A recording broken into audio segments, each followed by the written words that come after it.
Hey guys, welcome back to Trendy Gadget. Today, we'll talk about why you shouldn't buy a graphics card right now. Let's head into it. Buying graphics cards now. The good news is that we know a lot more about what can be delivered by new GPUs. The bad news? It's likely that everything fast, shiny, and new will continue to sell out as quickly as it can be produced, probably well into the first quarter of 2021. For any given price, every new generation of GPUs improves performance, and parts of the next generation are no exception. In the Turing generation, the GeForce RTX 3090 doesn't have a direct equivalent, as it's a $1,500 GPU, but it's almost 50% faster than the RTX 2080 Ti of the previous generation, and over 40% faster than the Titan RTX at 4K Ultra, which is what you really should be running if you're even thinking about buying such a costly GPU. If money is no object, why not plunk down $1,500 on the almost hilariously huge RTX 3090?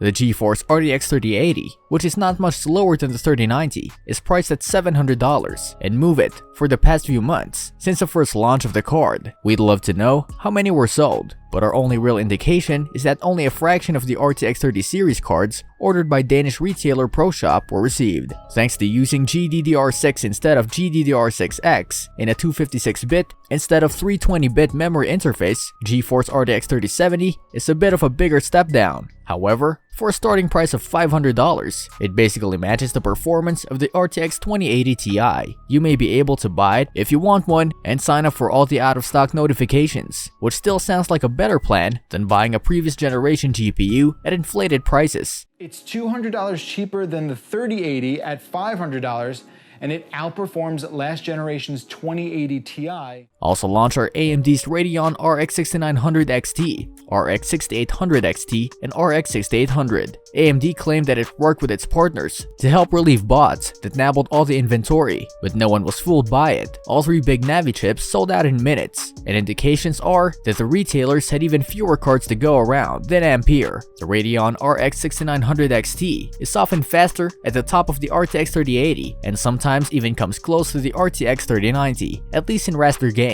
In ray tracing performance, it can usually not match either card, plus it's a $1,000 card, cheaper than the RTX 3090, but we don't suggest spending that much money for gaming purposes on a GPU already. In our view, the Radeon RX 6800 XT is the most desirable of all big Navi chips, since it's basically everything you can get in the RX 6900 XT at a price of $650, minus about 5% performance, no ray tracing, and non-DLSS. Performance with the RTX 3080 is also competitive. The 6800 XT is a fantastic choice for enthusiast gamers.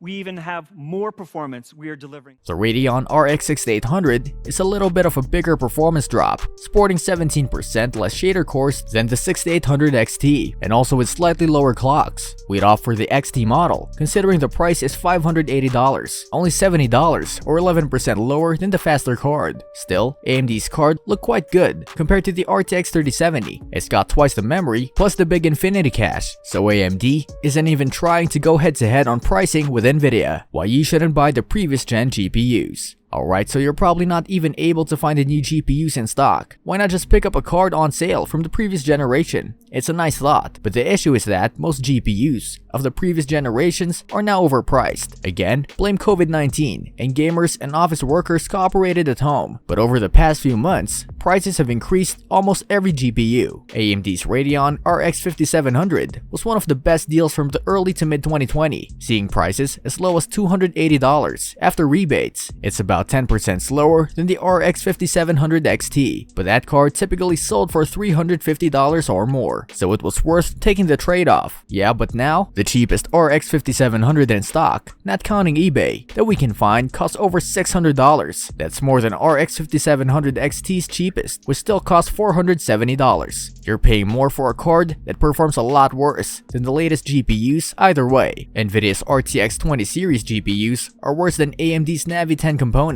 If anything, the RTX 2060 Super starts right now at $600, $200 more than the launch price. Let's get real, $500 for the RTX 3070, once the 3070 is regularly available for purchase, will give you 50 to 60% more performance. Alternatively, for $400, the RTX 3060 Ti easily beats a 2060 Super, and right now, the RTX 2060 Super is arguably still the best of the worst 20 series Nvidia high-end cards. RTX 2070 Super starts at $730, and for $800 and up on Newegg, 2080 Super cards are going. It's sheer insanity. Overspending on previous gen hardware, underperforming is not what an enthusiast should do, pandemic or not. What do you think about the new graphics cards? Do you think it's the right time to buy a new GPU? Let us know in the comment section. This brings us to the end of our video. I hope you enjoyed it. Hit like if you did, and don't forget to subscribe to our channel so that you don't miss any of our videos in the future. Also, watch the 2 videos that are on your screen because I'm sure you'll love them. With that, I'll see you in the next video.